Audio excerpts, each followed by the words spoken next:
യോഹന്നാന്റെ സുവിശേഷം 1:12 അവർക്ക് വായിച്ചാൽ, തന്നെ സ്വീകരിച്ചവർക്കെല്ലാം, തൻ്റെ നാമത്തിൽ വിശ്വസിക്കുന്നവർക്കെല്ലാം ദൈവമക്കളാകാൻ അവൻ കഴിവ് നൽകി. പരിശുദ്ധാത്മാവിൽ കിടക്കുന്ന അടുത്താണ് ദൈവമക്കളായി മാറുന്നു. അടുത്തായിട്ട് നമ്മൾ കാണുന്നതാണ് എൻ്റെ യോഹന്നാൻ 14:26. അതിങ്ങനെയാണ്, എന്നാൽ എൻ്റെ നാമത്തിൽ പിതാവ് അയക്കുന്ന സഹായകനായ പരിശുദ്ധാത്മാവ്. അവിടെ ഈശോ അങ്ങനെയാ പരിശുദ്ധ സഹായം.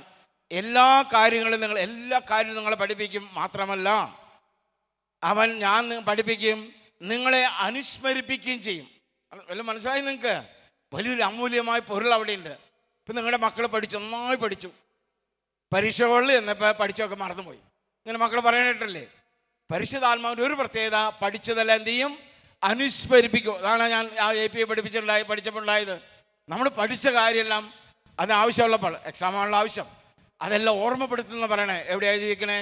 യോഹന്നാൻ 14:26 ആത്മീയമായ കാര്യങ്ങളാകട്ടെ, ഭൗതികപരം നമ്മുടെ നന്മയ്ക്കുള്ള എല്ലാ കാര്യങ്ങളും നമ്മൾ അനുസ്മരിപ്പിക്കുന്ന ദൈവമാണ് നമ്മിൽ മാമോദീസയിൽ ലഭിച്ച പരിശുദ്ധാത്മാവ് എന്ന് നമ്മുടെ കർത്താവായ യേശു ക്രിസ്തു നമ്മളെ പഠിപ്പിക്കുന്നു. പരിശുദ്ധാത്മാവിൻ്റെ വേറെ പ്രത്യേകതയാണ് ദൈവമക്കളെ, അവൻ വളരെ വ്യക്തം. യോഹന്നാൻ 14:15 ഇതൊക്കെ കിട്ടണമെങ്കിൽ യേശുവിനെ സ്നേഹിക്കണം. നിങ്ങൾ എന്നെ സ്നേഹിക്കുന്നുവെങ്കിൽ ഞാൻ പിതാവിനോട് അപേക്ഷിക്കുകയും എന്നേക്കും നിങ്ങളോട് കൂടെ ആയിരിക്കാൻ മറ്റൊരു സഹായകനെ നൽകും. പരിശുദ്ധാത്മാവിൻ്റെ അടുത്തൊരു ഗുണമാണ് ദൈവരാജ്യത്തിൻ്റെ അവകാശികളാക്കി മാറ്റും. ഇവിടെ നമ്മൾ പരദേശികളാണ്. ദൈവം ദീർഘാശ എന്നാൽ 80, 90, 100 അല്ലെങ്കിൽ 120 അതിലും മേലെ നമുക്ക് ക്ലെയിം ചെയ്യാൻ പറ്റില്ല. കാരണം 36 3 വാക്യത്തിൽ ദൈവം മനുഷ്യൻ്റെ ആയുസ് വെട്ടിക്കുറുക്കി എത്രയായി? 120 മാറ്റി. അപ്പം അത്രയും നമുക്ക് ക്ലെയിം ചെയ്യാൻ പറ്റുള്ളൂ ദൈവമക്കളെ. പക്ഷെ പിന്നെ നമ്മുടെ യഥാർത്ഥ ജീവിതത്തിലേക്ക് നടക്കാൻ, അതാണ് നമ്മുടെ യഥാർത്ഥ ഡെസ്റ്റിനേഷൻ, അതായത് സ്വർഗം. ഈ പരിശുദ്ധാത്മാവിലൂടെ ലഭിക്കുന്ന അമൂല്യമായ വേറെ നേട്ടമാണ് നമ്മളെ ദൈവരാജ്യത്തിൻ്റെ അവകാശികളാക്കി മാറ്റുന്നു. എഫെസ്യോസ് ലേഖനം 1:13 ഇങ്ങനെ പറയാം, സത്യത്തിൻ്റെ വാഗ്ദാനമായ പരിശുദ്ധാത്മാവ് മുഖാന്തരം നമ്മൾ ദൈവരാജ്യത്തിൻ്റെ അവകാശികളായി മാറുന്നു. ആരായി മാറുന്നു? പരിശുദ്ധാത്മാവിൻ്റെ അടുത്ത പുണ്യതാണ് ദൈവാനാൽ നയിക്കുമ്പോൾ വിശുദ്ധ ജീവിതം നയിക്കാൻ, പാപത്തെ വെറുത്തുപേക്ഷിക്കാനുള്ള കൃപ നൽകും. പരിശുദ്ധാത്മാവിലൂടെ വിശുദ്ധ നയിക്കാനുള്ള കൃപ കിട്ടണമെങ്കിൽ നമുക്ക് എന്തുണ്ടാവണം? പരിശുദ്ധാത്മാവാണ്. അടുത്ത ഗുണമാണ് വരദാനങ്ങൾ ലഭിക്കുന്നു. വരങ്ങൾ. ഇപ്പോൾ ഇത് വചനപ്പോൾ ഒരു വരമാണ്. അവിടെ ഒരുപാട് പ്രേക്ഷിതർ കണ്ടില്ലേ?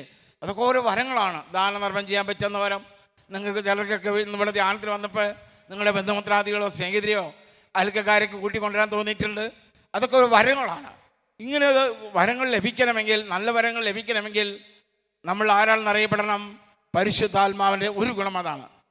പരിശുദ്ധാത്മാവിൻ്റെ അടുത്ത ഗുണമാണ് ആത്മീയ ശുശ്രൂഷ ചെയ്യാനുള്ള കൃപ ലഭിക്കുന്നു. ഇത്രയും ഗുണങ്ങളാണ് പരിശുദ്ധ. ഇന്നടുത്തായിട്ട് ഇതെല്ലാം നമ്മുടെ അടിസ്ഥാന കടമയാണെന്നാണ് എഫെസ്യോസുകാരുടെ ലേഖനം 1-ാം അധ്യായത്തിൻ്റെ 2-ാം അധ്യായത്തിൻ്റെ 10-ാം വാക്യം പഠിപ്പിക്കുന്നത്. എഫെസ്യോസ് 2:10 ഇങ്ങനെയാണ് പഠിപ്പിക്കുക. എല്ലാവരും ഏറ്റു പറഞ്ഞേൻ. എന്നാൽ നാം ദൈവത്തിൻ്റെ കരവേലയാണ്. പറഞ്ഞെല്ലാവരും. നാം ചെയ്യാൻ വേണ്ടി ദൈവം മുൻകൂട്ടി ഒരുക്കിയ സൽപ്രവൃത്തികൾക്കായി യേശുക്രിസ്തുവിൽ ശിക്ഷിക്കപ്പെട്ടവരാണ്. അപ്പം നമ്മൾ നന്മ ചെയ്യാൻ വേണ്ടി വിളിക്കപ്പെട്ടവരും വേർതിരിക്കപ്പെട്ടവരാണ്. നമ്മൾ വെറുതെ പ്രാർത്ഥന മാത്രം പോരാന്നാണ് യാക്കോബ് ശ്ലീഹായുടെ പരിശുദ്ധാത്മ പറയണേ. പ്രവൃത്തിയില്ലാത്ത വിശ്വാസം അതിൽ തന്നെ 1-2 പേര് പറഞ്ഞുള്ളൂ. പ്രവൃത്തിയില്ലാത്ത വിശ്വാസം അതിൽ തന്നെ നിർജീവമാണ്. അപ്പം നമുക്കിന്നൊട്ട് ഈ പരിശുദ്ധാത്മ ഉണ്ടെങ്കിലേ പ്രവർത്തിക്കാൻ. അടുത്തുപോലെ ഏകദിനം വരുമ്പോൾ നമ്മുടെ പ്രിയപ്പെട്ടവരെ, സ്നേഹിതരെ, പരിചയക്കാരെ കൂട്ടിക്കൊണ്ടുവരിക. അവർക്ക് കാശില്ല, അതിന് വണ്ടിക്കൂലി കൊടുക്കുക. ഇവിടെ നമുക്ക് എല്ലാ മാസവും 2 ധ്യാനമുണ്ട്. അത് തിരക്കുള്ളവർക്ക് വേണ്ടി വാരാന്ത ധ്യാനമുണ്ട്. 2-ാമത്തെ ആഴ്ചയിൽ വെള്ളി, ശനി, ഞായർ അവിടേക്ക് പറഞ്ഞുവിടാം. അവരുടെ ഫീസ് വേണം നമുക്ക് കൊടുക്കാം. അതുപോലെ കുറച്ച് ഗൗരവമായ അന്തരീക്ഷ ധ്യാനം അവസാനം 4-ാമത്തെ ആഴ്ചയിലുണ്ട്. അത് ബുധനാഴ്ച രാത്രി അല്ലെങ്കിൽ വ്യാഴാഴ്ച കാലത്ത് വരെ തീരുന്നതാണ്. സമയമുള്ളവർക്ക് അത് വിടാം. ഇതിനൊക്കെ ആളുകളെ പറഞ്ഞു വിടുമോ, അതിനുവേണ്ടി സഹായിക്കുകയോ ചെയ്യാൻ ഒക്കെ പറ്റുന്നത് പരിശുദ്ധാത്മാവുണ്ടെങ്കിലേ പറ്റുള്ളൂ എന്നാണ് ബൈബിൾ. അതാണ് നമ്മുടെ കടമ എന്നാണ് യാക്കോബ് ശ്ലീഹ പറയുന്നത്. ചെയ്യേണ്ട നന്മ എന്താണെന്ന് അറിഞ്ഞിട്ട് ചെയ്യാതിരിക്കുന്നവൻ പാപം ചെയ്യുന്നു. പ്രവൃത്തിയില്ലാത്ത വിശ്വാസം അതിൽ തന്നെ ചത്തതാണ്, നിർജീവമാണ്. ഇതൊക്കെ പരിശുദ്ധാത്മ മുഖാന്തരപ്പെട്ടു. ഇനി അടുത്തായിട്ട് നമ്മൾ മനസ്സിലാക്കാൻ പോകുന്നത് ഈ പരിശുദ്ധാത്മ നമ്മളിലുണ്ടോ? ഉണ്ടെന്ന് നമ്മൾ കണ്ടു. കാരണം യേശുവിനെ നമ്മൾ കർത്താവായി സ്വീകരിക്കാൻ പറ്റി നമ്മളിലുണ്ട്. അത് ആ ചോദ്യത്തിന് മറുപടി കിട്ടിയിട്ടുണ്ട്. ഇനി അടുത്തായിട്ട് മനസ്സിലാക്കാൻ പോണത് ഈ പരിശുദ്ധാത്മ നിറവ് നമ്മളിലുണ്ട്. എന്തുണ്ടെന്ന് ചിന്തിക്കാൻ പോണേ. ഇപ്പം നമ്മുടെ ഒരു ഗ്ലാസ് വെള്ളം, ഒരു ഗ്ലാസ് വെള്ളത്തിൽ വെള്ളത്തിന് നിറവുണ്ടെങ്കിൽ നമുക്ക് ദാഹിച്ച് കുടിക്കാനുള്ളൂ എന്ന് പറഞ്ഞ പോലെ പരിശുദ്ധാത്മ നമ്മളിൽ പ്രവർത്തന നിരതമാകണമെങ്കിൽ അതെന്തുണ്ടാവണം? നിറവുണ്ടാകണം. അതെങ്ങനെ നമുക്ക് മനസ്സിലാക്കാൻ പറ്റുക? അതിന് നമ്മുടെ കർത്താവ് പറയുന്ന മാർഗ്ഗമാണ്. എല്ലാം ബൈബിളിലൂടെ ഈശോ പറയാം. എന്നിലും നിന്നിലും പരിശുദ്ധാത്മ നിറവുണ്ടോ എന്ന് മനസ്സിലാക്കാൻ ഈശോ പറയുന്നൊരു സൂത്രപ്പണി ലൂക്കായുടെ സുവിശേഷം 6-ാം അധ്യായം 41-ാം വാക്യത്തിലാണ് ഈ എളുപ്പമാർഗ്ഗം ഈശോ പറഞ്ഞു തരുന്നത്. അവിടെ ഇങ്ങനെയാണ് പറയാ, ഫലത്തിൽ നിന്ന് വൃക്ഷത്തെ തിരിച്ചറിയാം. നല്ല വൃക്ഷം ചീത്ത ഫലവും, ചീത്ത വൃക്ഷം നല്ല ഫലവും പുറപ്പെടുപ്പിക്കുന്നില്ലല്ലോ. അപ്പം നമുക്ക് തന്നെ നമ്മുടെ പരിശുദ്ധാത്മാവിനെ നയിക്കപ്പെടുന്നുണ്ടോ ഇല്ലയോ എന്ന് മനസ്സിലാക്കാൻ പറ്റുന്നതാണ് ഈശോ പറയണേ. അതാണ് യോഹന്നാൻ 6, ലൂക്ക 6:43. ഫലത്തിൽ നിന്ന് വൃക്ഷത്തെ തിരിച്ചറിയാം. നല്ല വൃക്ഷം ചീത്ത ഫലവും, ചീത്ത വൃക്ഷം നല്ല ഫലവും പുറപ്പെടുവിക്കുന്നില്ലല്ലോ. അപ്പം നമ്മുടെ ഫലങ്ങളെന്ന് നോക്കിയാൽ നമ്മൾ ഫലം പുറപ്പെടുവിക്കണം. ഫലം പുറപ്പെടുവിച്ചില്ലെങ്കിൽ വെട്ടി എറിയുന്നാണ് സ്നാപയോഹന്നാൻ ഉറക്കെ വിളിച്ചു പറഞ്ഞത്. ലൂക്കായുടെ സുവിശേഷം 3-ാം അധ്യായത്തിൻ്റെ 9-ാം വാക്യത്തിൽ ജോർദാൻ്റെ ഇരിക്കര വിറച്ച് വിറയ്ക്കാനിടയായി. സ്നാപയോഹന്റെ വാക്ക് കേട്ടപ്പോൾ അവിടെ സ്നാപകൻ പറഞ്ഞതാണ്, ഇതാ വൃക്ഷത്തിൻ്റെ ചുവട്ടിൽ കോടാലി വെച്ചിരിക്കുന്നു. ഇതാ വൃക്ഷത്തിൻ്റെ ചുവട്ടിൽ കോടാലി, ഫലം പ്രകടിപ്പിക്കാത്ത വൃക്ഷത്തെ വെട്ടി തീയിലെറിയപ്പെടും. നരാഗ്നിയെ കുറിച്ചാണ് പറയണേ. അപ്പോൾ ദൈവമക്കളെ, ഇങ്ങനെ കർത്താവിൻ്റെ കാര്യങ്ങൾ ചെയ്യാം, അത് നല്ലതാണ്, വളരെ നല്ലത്. ഫലമില്ലാത്ത ഈ ചടങ്ങ് മാത്രമുള്ളെങ്കിൽ ചെറുവനായ ഞാനല്ല, സ്ത്രീകളിൽ ജനിച്ചവൻ ഏറ്റവും വലിയവനാണ് സ്നാപയോഹന്നാൻ. സ്നാപയോഹന്നാനിലൂടെ കർത്താവ് പറയാണ്, ഫലമില്ലാത്ത വൃക്ഷത്തെ വെട്ടി തീയിലെറിയപ്പെടും. അപ്പം ഇന്നോട്ട് നമ്മൾ ഫലങ്ങൾ പുറപ്പെടുവിക്കുന്നവരായി മാറണം. ഫലമില്ലാത്തവരെ വെട്ടി തീയിലെറിയപ്പോൾ എന്നെ പോലെ കുറേ സുവിശേഷകർ, നമ്മളെല്ലാവരും ഈ ലോകം വിട്ടാൽ നേരിടേണ്ടതാണ് ന്യായവിധി. പറഞ്ഞെല്ലാവരും, ഒന്നുകൂടെ പറഞ്ഞെല്ലാവരും, വിശ്വാസികളായി നമുക്ക് ആദ്യം നേരിടേണ്ടി വരിക തനത് ന്യായവിധിയാണ്. പറഞ്ഞെല്ലാവരും, ആ തനത് ന്യായവിധിയുടെ സമയത്ത് കുറേ സുവിശേഷകർ, എന്നെ പോലുള്ള കുറേ സുവിശേഷകർ അവിടെ നിൽക്കുന്നുണ്ട്. അവരൊന്ന് ഈശോയോട് പറയാ, കർത്താവേ, ഞങ്ങൾ നിന്റെ നാമത്തിൽ പിശാചുക്കളെ ബഹിഷ്കരിച്ചു, രോഗികളെ സുഖപ്പെടുത്തി, നിരവധിയായ അത്ഭുതങ്ങൾ അടയാളങ്ങൾ ചെയ്തു. ഈശോ അവരോട് പറയുന്നത് എന്താണെന്നറിയോ? ഞാൻ നിങ്ങളൊരിക്കലും അറിയില്ല, ഞാൻ നിങ്ങളൊരിക്കലും എന്തില്ല. എന്താ കാരണം എന്നറിയോ? ഇതെല്ലാം വരങ്ങളാണ്. ഈ പറഞ്ഞൊക്കെ വരങ്ങളാണ്. വരമുള്ളതുകൊണ്ട് ആരും സ്വർഗത്തിൽ പോകില്ല, വരമില്ലാത്തതുകൊണ്ട് ആരും നരകത്തിലും പോകില്ല എന്നാണ് ഈശോ പറയണേ. ഫലമുണ്ടാകണം. ഫലമാണ് നമ്മുടെ ആത്മരക്ഷയ്ക്ക് വേണ്ടി, ഈ ലോകത്തിലും പരലോകത്തിലും നമ്മുടെ രക്ഷയ്ക്ക് വേണ്ടി ഫലങ്ങളാണ്. വരങ്ങളെല്ലാം പൊതു നന്മയ്ക്ക് വേണ്ടിയിട്ടാണ്, മറ്റാത്മാക്കളുടെ രക്ഷയ്ക്ക് വേണ്ടിയാ. നമ്മുടെ ആത്മാവിൻ്റെ രക്ഷയ്ക്ക് ഫലമാണ്. ഈ പറഞ്ഞ ആത്മീയ ശേഷന്മാരിൽ വരങ്ങളുണ്ടായിരുന്നു, എന്തുണ്ടായില്ല? ഫലങ്ങളുണ്ടായില്ല. ഇത് ഞാൻ പറഞ്ഞതല്ല, ഈശോ പറഞ്ഞാണ്. മത്തായിയുടെ സുവിശേഷം 7-ാം അധ്യായത്തിൻ്റെ 22-21 വാക്യത്തിൽ ഈശോ പറഞ്ഞൊരു വാക്കാണത്. മത്തായിയുടെ സുവിശേഷം 7:22-21. അന്ന് പലരും എന്നോട് ചോദിക്കും, കർത്താവേ കർത്താവേ, ഞങ്ങൾ നിൻ്റെ നാമത്തിൽ പ്രവചിക്കുകയും നിൻ്റെ നാമത്തിൽ നിരവധി അത്ഭുതങ്ങൾ പ്രവർത്തിക്കുകയും പിശാചുക്കളെ ബഹിഷ്കരിക്കുകയും ചെയ്തുവല്ലോ. അപ്പോൾ ഞാൻ പറയും, ഞാൻ നിങ്ങളെ ഒരിക്കലും അറിഞ്ഞിട്ടില്ല. ഞാൻ നിങ്ങളൊരിക്കലും അനീതി പ്രവർത്തിക്കുന്നവരിൽ നിന്ന് അകന്നു പോകുവിൻ. കാരണം അവരിൽ ഈ പറഞ്ഞൊക്കെ വരങ്ങളായിരുന്നു, എന്തുണ്ടായില്ല? ഫലങ്ങളുണ്ടായില്ല. ഈ പറയുന്ന ഞാനാകട്ടെ, കേൾക്കുന്ന നിങ്ങളാകട്ടെ, ഫലമില്ലെങ്കിൽ സ്നാപയോഹന്നാൻ ഉറക്കെ വിളിച്ച് പറയുന്നു, വെട്ടി തീയിലെറിയപ്പെടും. അപ്പം ഇനി നമ്മൾ അടുത്ത ചാപ്റ്ററിലേക്ക് വേണം. ഫലം ഉണ്ടോ എന്ന് നോക്കാൻ പോകണം. ഉണ്ടെങ്കിൽ വെരി ഗുഡ്, ഇല്ലെങ്കിൽ കുഴപ്പമില്ല, ഇന്നോട്ടുണ്ടായാൽ മതി. കഴിഞ്ഞ കാലങ്ങളൊന്നും നമ്മൾ ഗൗരവമായിട്ട് എടുക്കേണ്ട. ഇന്ന് നമ്മളൊരു പുതിയ സൃഷ്ടിയായി മാറാം. ഈ ഫലം ഉണ്ടോ ഇല്ലെങ്കിൽ നോക്കാൻ പോകണം. ഉണ്ടെങ്കിൽ വെരി ഗുഡ്, ഇല്ലെങ്കിൽ കുഴപ്പമില്ല, ഇന്നോട്ടുണ്ടായാൽ മതി. അപ്പോൾ ആദ്യം നമ്മൾ അറിയണം എന്തൊക്കെയാണ് പരിശുദ്ധാത്മാവിൻ്റെ ഫലങ്ങൾ. ബൈബിൾ പ്രകാരം പരിശുദ്ധാത്മാവിൻ്റെ ഫലങ്ങളെക്കുറിച്ച് പറയുന്ന ഒരു പ്രധാന സ്ഥലമാണ് ഗലാത്യരുടെ ലേഖനം 5-ാം അധ്യായം 22-ാം വാക്യം. ഗലാത്യരുടെ ലേഖനം 5-ാം അധ്യായം 22. എല്ലാവരും എന്നോട് ചേർന്ന് ഉറക്കെ പറഞ്ഞാൽ ആത്മാവിൻ്റെ ഫലങ്ങൾ, ഉറക്കെ പറഞ്ഞ ആത്മാവിൻ്റെ ഫലങ്ങൾ എല്ലാവർക്കും അറിയാം. സ്നേഹം, ആനന്ദം, സമാധാനം, ക്ഷമ, ദയ, നന്മ, വിശ്വസ്തത, സൗമ്യത, ആത്മസംയനം. അടുത്ത വാക്ക് അതിനേക്കാൾ മനോഹരമാണ് കേട്ടോ. ഇവയ്ക്കെതിരായി ഒരു നിയമവുമില്ല. ഇവയ്ക്കെതിരായി പിന്നെ മനസ്സിലായി നിങ്ങൾക്ക്? ഈ 9 ഫലം ഞാനോ നിങ്ങൾ പുറപ്പെടുവിക്കുന്നെങ്കിൽ according to bible, according to our lord, we are absolutely ദൈവപാതയിലാണ്, 100% കറക്റ്റാണ് എന്ന് ഞാനല്ല, പരിശുദ്ധാത്മാവ് പഠിപ്പിക്കുന്നു. ഇവയ്ക്കെതിരായ ഒരു നിയമമില്ല. അപ്പം അതിന് മറുവശമുണ്ട്. ഇതിലേതെങ്കിലും ഫലം ഇല്ലെങ്കിലോ ഈ പറയണ ഞാനായാലും നിങ്ങളായാലും വെട്ടി തീയിലെറിയപ്പെടും. ഇനി നമ്മൾ അടുത്തായിട്ട് നമ്മുടെ ആ ഒരു ആത്മശോധന നടത്താൻ പോകണം. ഈ 9 ഫലം നമ്മളുണ്ടോ? ഉണ്ടെങ്കിൽ വെരി ഗുഡ്, ഇല്ലെങ്കിൽ പേടിക്കേണ്ട, ഇന്നോട്ടുണ്ടായാൽ മതി. അതിൽ ഓരോ ഫലങ്ങളെക്കുറിച്ച് നമ്മൾ ഓരോ മിനിറ്റ് പഠിക്കാൻ പോകണം. അതിൽ ആദ്യത്തെ ഫലമാണ് സ്നേഹം. ചോദ്യം നിങ്ങൾക്ക് വരാണ്, നിങ്ങൾ ആരുടെയെങ്കിലും സ്നേഹമുണ്ടോ? ഉണ്ട്, ഇല്ല? അവർക്ക് പറ ഉണ്ട്. ഏത് സ്നേഹമുള്ളേ? ലോകത്തിൽ ഒരുപാട് സ്നേഹമുണ്ട്. ഭാര്യയ്ക്ക് ഭർത്താവിനുള്ള, അപ്പനും മക്കളോടുള്ള സ്നേഹം. ഈ പാർസികൾ, ഞാൻ ഗുജറാത്തിൽ അവിടെ കുറേ കാലം ബോംബെയിലൊക്കെ ജോലി ചെയ്തപ്പോൾ പാർസികൾ എന്ന് പറഞ്ഞൊരു പറഞ്ഞിട്ടുണ്ട്. അവർക്കൊക്കെ ഏറ്റവും സ്നേഹം പണത്തോടാണ്. പണത്തിനിങ്ങനെ കൈ തലോടിക്കൊണ്ടിരും, ഭയങ്കര ഏതോ വലിയ ആർന്ന് നിർത്തിയാണ്, ഒരു പണത്തോട് ആർത്തിയുള്ള കൂട്ടത്തിലാണ്. അങ്ങനെ ലോകത്തെ കാമുകന്മാരുടെ സ്നേഹം, ഒരുപാട് സ്നേഹമുണ്ട്. ഏത് സ്നേഹം നമ്മളുണ്ടാകേണ്ടത്? വെരി ഗുഡ്, മറുപടി കറക്റ്റാണ്. പക്ഷേ ഒരു ചോദ്യമുണ്ട്, എന്തുകൊണ്ട് ദൈവസ്നേഹം നമ്മളുണ്ടാകേണ്ട ആവശ്യം എന്താ? അത് ദൈവത്തിനുണ്ടായ പോരെ? എന്താ അതിൻ്റെ ആവശ്യം? ഓക്കെ, 90 മാർക്കുണ്ട്. വെരി ഗുഡ്, നല്ലൊരു മറുപടി പറഞ്ഞു. 100 മാർക്കിൻ്റെ മറുപടി പറഞ്ഞുതരാം. നാം ദൈവത്തിൻ്റെ അങ്ങോട്ട് വരട്ടെ. നാം ദൈവത്തിൻ്റെ മക്കളായതുകൊണ്ട് പറഞ്ഞെല്ലാവരും, അതാണ് 100 മാർക്കിൻ്റെ മറുപടി. സഹോദരി പറഞ്ഞ ശരി തന്നെ, തെറ്റൊന്നുമല്ല. ഒരു 90 മാർക്കുണ്ട്. 100 മാർക്കിൻ്റെ മറുപടി, നാം ദൈവത്തിൻ്റെ മക്കളാണ്. അപ്പൻ്റെ സ്വഭാവം ആർക്കുണ്ടായിരിക്കും? അല്ലേ? അപ്പം നമ്മളുണ്ടാകേണ്ട സ്നേഹം ഏതാണ്? ദൈവസ്നേഹം. പറഞ്ഞെല്ലാവരും പോയാ. നമ്മളുണ്ടാകേണ്ട സ്നേഹം ഏതാണ്?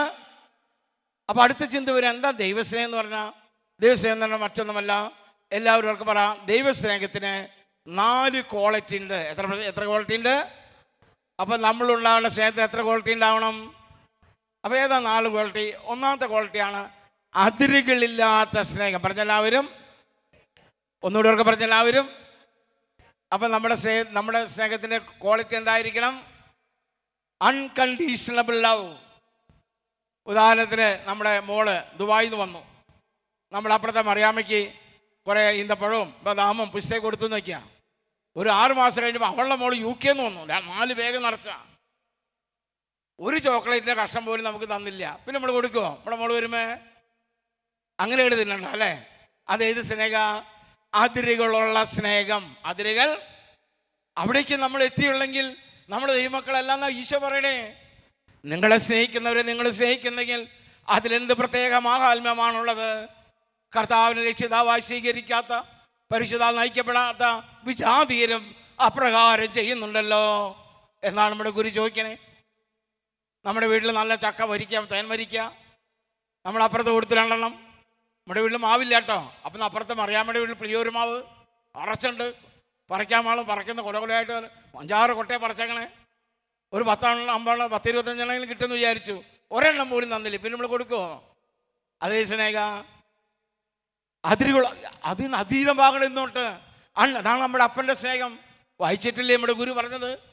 യോഹന്നാന്റെ സുവിശേഷം 3-ാം അധ്യായം 16-ാം വാക്യം, എന്തെന്നാൽ അവനിൽ വിശ്വസിക്കുന്ന ഏവനും നശിച്ചു പോകാതെ ദൈവം തൻ്റെ പുത്രനെ നൽകാൻ തക്കവിധം ലോകത്തെ അത്രമാത്രം ദൈവം തൻ്റെ പുത്രൻ അയച്ചത്. ലോകത്തെ ശിക്ഷയ്ക്ക് വിധിപ്പെടുത്തിയ അവൻ മുഖാന്തരം ലോകം. അവിടെ ഒരു കണ്ടീഷൻ വെച്ചിട്ടില്ല, അൺകണ്ടീഷൻ. അതുകൊണ്ടാണ് റോമാക്കാർ ലേഖനം 5-ാം അധ്യായത്തിൻ്റെ 6, 7, 8 വാക്യം ഇങ്ങനെ പഠിപ്പിക്കുന്നത്. എന്നാൽ നാം പാപികളായിരിക്കെ, എന്നാൽ നാം ബലഹീനനായ ക്രിസ്തു നമുക്ക് വേണ്ടി മരിച്ചു. അങ്ങനെ നമ്മളുള്ള തൻ്റെ സ്നേഹം ദൈവം പ്രകടമാക്കി. ആ ദൈവത്തിൻ്റെ ആത്മാവ് നമ്മളെ നയിക്കുന്നെങ്കിൽ ആത്മാവിൻ്റെ ഒന്നാമത്തെ ഫലമാണ് സ്നേഹം. ആ സ്നേഹത്തിന് 4 ഗുണമുണ്ട്. അതിലൊന്നാമത്തെ ഗുണമാണ് അതിരുകളില്ലാത്ത സ്നേഹം. ഏതാണ്? അൺകണ്ടീഷണബിൾ ലവ്. നമ്മുടെ സ്നേഹം അതിരുകളുള്ളതാണെങ്കിൽ അത് ലോകത്തിൻ്റെ സ്നേഹമാണ്. ദൈവമക്കളെ, അത് കർത്താവിൻ്റെ മക്കളല്ല നമ്മൾ. അതുകൊണ്ടാണ് ഈശോ ചോദിക്കുന്നത്, മത്തായി 5:46, 47, 48, നിങ്ങളെ സ്നേഹിക്കുന്നവരെ നിങ്ങൾ സ്നേഹിക്കുന്നെങ്കിൽ നിങ്ങൾക്ക് എന്ത് പ്രത്യേക മാഹാത്മ്യമാണുള്ളത്? വിജാതീയരും അപ്രകാരം ചെയ്യുന്നില്ലേ? അതുകൊണ്ട് നിങ്ങളുടെ സ്വർഗസ്ഥനായ പിതാവ് പരിപൂർണനായിരിക്കുന്നവർ നിങ്ങളും. നമ്മുടെ അപ്പൻ്റെ സ്നേഹത്തിൻ്റെ 2ാമത്തെ ക്വാളിറ്റിയാണ്, അല്ലെങ്കിൽ ദൈവമക്കളായി നമ്മളുള്ള സ്നേഹത്തിൻ്റെ 2ാമത്തെ ക്വാളിറ്റിയാണ് ക്ഷമിക്കുന്ന സ്നേഹം. പറഞ്ഞെല്ലാവരും ഈശോ നമ്മുടെ എവിടെയെല്ലാം ദൈവത്തിൻ്റെ സ്വഭാവത്തിൻ്റെ സവിശേഷത ബൈബിളിൽ പറയുന്നുണ്ടോ അവിടെയെല്ലാം എടുത്തെടുത്ത് പറയുന്ന സ്വഭാവ സവിശേഷതയാണ് ക്ഷമിക്കുന്ന. ബൈബിളിൽ 107 സങ്കീർത്തനത്തിലെ മക്കളെ 103 സങ്കീർത്തനം 8 വാക്യം, കർത്താവ് ആദരവിനും കാരുണ്യവാനുമാണ്, ക്ഷമാശീലനും സ്നേഹനിധിയുമാണ്. യോയേലിൻ്റെ പ്രവചനം 2 അധ്യായം 13 വാക്യം, അവിടെ നമ്മുടെ അപ്പൻ്റെ സ്നേഹം പറയുന്നത് എങ്ങനെയാണ്? നിങ്ങളുടെ ഹൃദയമാണ് വസ്ത്രമല്ല കീറേണ്ടത്, എന്നാൽ നിങ്ങളുടെ ദൈവമായ കർത്താവ് കാരുണ്യവാനും ഉദാരമതിയും ക്ഷമാശീലനും സ്നേഹസമ്പന്നനും ശിക്ഷ വിലപിക്കാൻ സദാ സന്നദ്ധനുമാണ്. നമ്മുടെ ദൈവത്തിൻ്റെ ഏറ്റവും വലിയ പ്രത്യേകതയാണ് ക്ഷമാശീലൻ. പറഞ്ഞെല്ലാവരും ഈശോ കാണിച്ചെന്ന ഏറ്റവും വലിയ മാതൃക അതായിരുന്നു. കുരിശിൽ 3 ആണിൽ കടന്ന് പിടയുമ്പോൾ എന്തു താൻ പഠിപ്പിച്ചതെല്ലാം പ്രാവർത്തികമാക്കി. ഈശോ കുരിശിൽ കിടന്ന് 7 മൊഴികളാണ് പറഞ്ഞ്. അതിലൊരു മൊഴി നിങ്ങൾക്ക് എല്ലാവർക്കും അറിയാം, നിങ്ങൾക്കല്ല വിജാതിർക്കും അറിയാം. 4 വട്ടം ഉപയോഗിക്കുകയും ചെയ്യുന്നുണ്ട്. ആ മൊഴി ഏതാണ്? പിതാവേ പറവർക്ക അവരോട് അവർ ചെയ്യുന്ന എന്താണെന്ന് വിജാതിരും പറയാനായിട്ടല്ലേ. ദൈവമക്കളെ, ഈശോ നമുക്കെല്ലാവർക്കും അറിയാം. ബാക്കി 6 മൊഴി എത്ര പേർക്ക് അറിയുന്നറിയില്ല, എനിക്കറിയാം കേട്ടോ. ദൈവമക്കളെ, 7 മൊഴികൾ 1 മൊഴി അതിതായിരുന്നു, പിതാവേ അവരോട് ക്ഷമിക്കണമേ, അവർ ചെയ്യുന്നതാണെന്ന് അവർ. അതാണ് ഈശോ.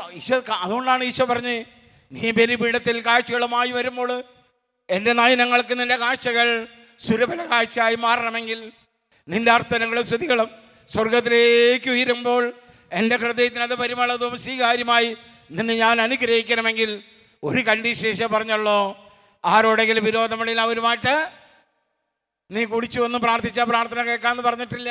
ഓ, തലവത്തിന്ന് പ്രാർത്ഥിച്ച പ്രാർത്ഥന കേൾക്കാമെന്ന് പറഞ്ഞല്ലോ.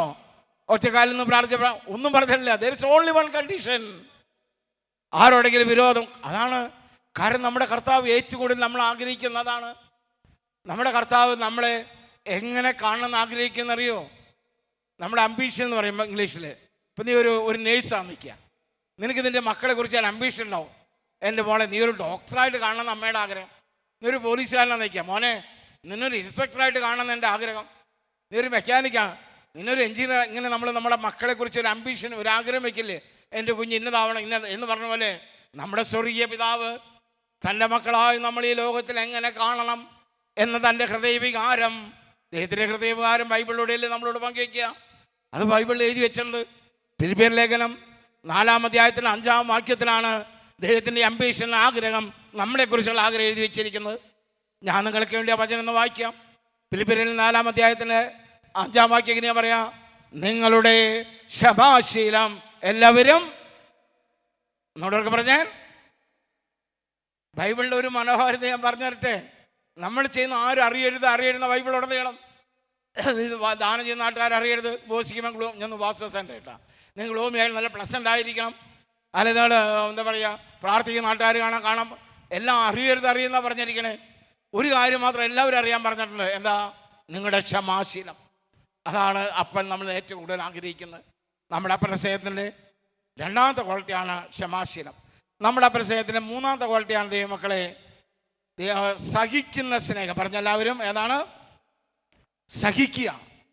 വെറുതെ ക്രിസ്ത്യാനി എന്ന് പറഞ്ഞാൽ നടക്കാനല്ല, ക്രിസ്തുവിന് വേണ്ടി സഹിക്കാൻ വേണ്ടി വേർതിരിക്കപ്പെട്ട നമ്മുടെ കർത്താവ് നമുക്ക് കാണിച്ചെന്ന സ്നേഹം ഏറ്റവും ഉയർന്ന സ്നേഹമാണ് സഹിക്കുന്ന സ്നേഹം. വായിച്ചിട്ടില്ലേ നിങ്ങൾ?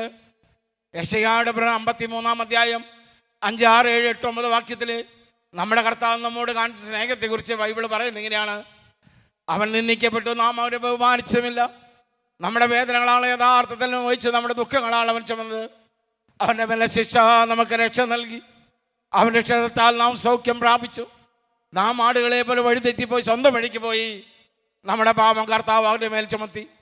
കൊല്ലാൻ കൊണ്ടുപോകുന്ന കുഞ്ഞാടിനെ പോലെയും രോമം കത്തിക്കുന്ന അവൻ നമുക്ക് വേണ്ടി മൗനം പാലിച്ചു. ഇതെല്ലാം ഈശോ നമുക്ക് വേണ്ടി സഹിച്ചതിൻ്റെ അടയാളമാണ്.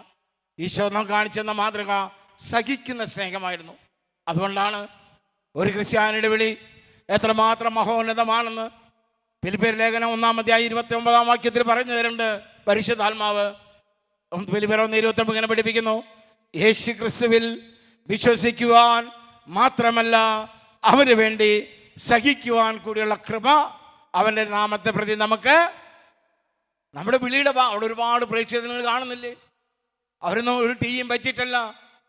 അത് അവരുടെ വിളിയുടെ ഭാഗമാണ്. ആ വിളിക്ക് യോഗ്യരാണ് നിങ്ങൾ ഓരോരുത്തരും. ദൈവമക്കളെ, നമ്മുടെ വിളിയുടെ ഒരു ഭാഗമാണ് കർത്താവിൻ്റെ രാജ്യത്തിന് വേണ്ടി സഹിക്കുന്ന സ്നേഹം. നമ്മുടെ അപ്പൻ്റെ സ്നേഹത്തിന് 4ാമത്തെ ക്വാളിറ്റിയാണ് ആയിരിക്കുന്ന അവസ്ഥയിൽ സ്വീകരിക്കുന്ന സ്നേഹം. പറഞ്ഞെല്ലാവരും നമ്മളൊക്കെ ദൈവത്തിൻ്റെ ആരാന്ന് പറഞ്ഞേ? നമ്മുടെ എന്ത് കണ്ടിട്ടാണ് ദൈവം തന്നെ മക്കളാക്കി മാറ്റിയത്? നിന്റെ പണം കണ്ടിട്ടാണോ? പഠിപ്പ് കണ്ടിട്ടാണോ? കുലമഹിമ സുക്രി എന്ന് പറഞ്ഞാൽ മനസ്സിലായി. സുറിയാനി ക്രിസ്ത്യാനി, മലങ്കര ക്രിസ്ത്യാനിയുടെ ഷോർട്ട് ഫോം ഞാൻ പറയില്ല. ദൈവങ്ങളെ, നമ്മുടെ മുക്രി കണ്ടിട്ടാണ് ദൈവമക്കളാക്കിയേ? ഒന്നും കണ്ടിട്ടല്ല. അപ്പാന്ന് വിളിച്ചു, മക്കളെ എന്ന് പറഞ്ഞ് മാറോട് ചേർത്തു. ആ ദൈവത്തിന് ആത്മാവ് നമ്മളെ നയിക്കുന്നെങ്കിൽ നാം ഇടപെടുന്ന മേഖലകളിൽ നമുക്ക് ഉൾക്കൊള്ളാൻ പറ്റാത്ത പലരുമുണ്ട്. ഒരുപക്ഷെ മാതാപിതാക്കന്മാരുടെ, ജീവിത പങ്കാളിയുടെയോ, മക്കളുടെയോ, മരുമക്കളുടെയോ, പേരക്കുട്ടികളുടെയോ, ഇൻലോസിൻ്റെ ഇടവക ആരുടെയോ, മേലധികാരിയുടെയോ, തൊഴിലാളികളുടെയോ യുവത്വത്തിലായിരിക്കാം. അവരുടെ കുറവുകളോടുകൂടെ, പോരായ്മകളോടുകൂടെ, ന്യൂനതയോടുകൂടെ നമുക്ക് ഉൾക്കൊള്ളാൻ പറ്റുമ്പോഴാണ് നമ്മുടെ അപ്പൻ്റെ സ്നേഹത്തിന് 4ാമത്തെ ക്വാളിറ്റി ആയിരിക്കുന്ന അവസ്ഥയിൽ സ്വീകരിക്കുന്ന സ്നേഹം. ഈ ദൈവമക്കളെ, ഈ 4 ക്വാളിറ്റിയുള്ള സ്നേഹം നമ്മളുണ്ടെങ്കിൽ ആത്മാവിൻ്റെ മറ്റു ഫലങ്ങൾ ഇതിൻ്റെ ബൈ പ്രോഡക്റ്റാണ്. ബാക്കിയെല്ലാം തന്നെത്താനുണ്ടാകും. കേട്ട വചനങ്ങളാൽ കർത്താവ് നിങ്ങളെ അനുഗ്രഹിക്കട്ടെ.